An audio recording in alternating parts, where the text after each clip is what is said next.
Star प्रवाह वाहिनीवरील ठरलं तर मग ही मालिका सध्या एका रंजक वळणावर आली आहे। शांताबाईच्या खुनाच्या आरोपाखाली पोलीस अर्जुनला अटक करतात, त्यामुळे मालिकेत एक धक्कादायक ट्विस्ट आलाय। दरम्यान मालिकेचा एक नवीन प्रोमो समोर आलाय। अर्जुन तुरुंगात असल्यामुळे त्याला निर्दोष सिद्ध करण्यासाठी सायली आणि अश्विन पुरावे शोधत असतात। तर यावेळी अर्जुन सायली आणि अश्विनला खुनाच्या रात्री ते जिथे जिथे चौकशी करायला गेले होते तिथे पुन्हा चौकशी करायला सांगतो। यानंतर पुढे अधिराज प्रियाला लग्नासाठी प्रपोज करतो। तर हे बघून प्रिया टेन्शन मध्ये येते। अर्जुनने हा खून केलेला नाही याची खात्री त्याला असते। आता खून नेमका कोणी केला याच्या शोधात तो असतो। पुढे सायली अर्जुनला अधिराज आणि तिच्यामध्ये झालेलं सगळं बोलणं सांगते। अधिराजने जेव्हा प्रियाला गिफ्ट दिलं तेव्हा प्रियाच्या हातावर रक्त होतं असं तो सायलीला सांगतो आणि हे सगळं ती अर्जुनला सांगते। हे सगळं ऐकताच अर्जुनला प्रियावर शंका येते। प्रियाने शांताबाईचा खून केलाय हे अर्जुनला समजतं। आता प्रियाचं हे सत्य अर्जुन सायली कसं समोर आणणार आणि या दरम्यान मालिकेत आणखी काय ट्विस्ट येणार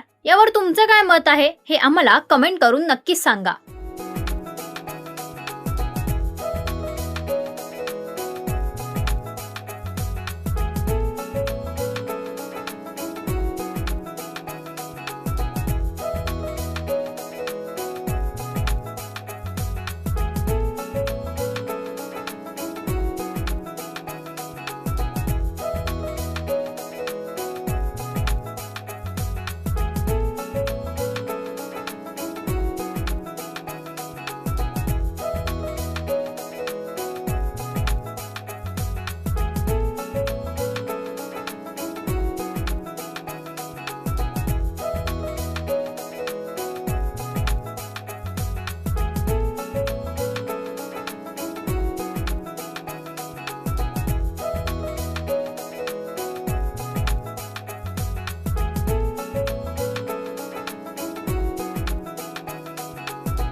मराठी मनोरंजन सृष्टीमधील मालिका, चित्रपट, नाटक तसेच कलाकारांबद्दलच्या नवीन अपडेट्स जाणून घेण्यासाठी नक्की सबस्क्राईब करा इट्स मज्जा मराठी या आपल्या नवीन यूट्यूब चॅनलला।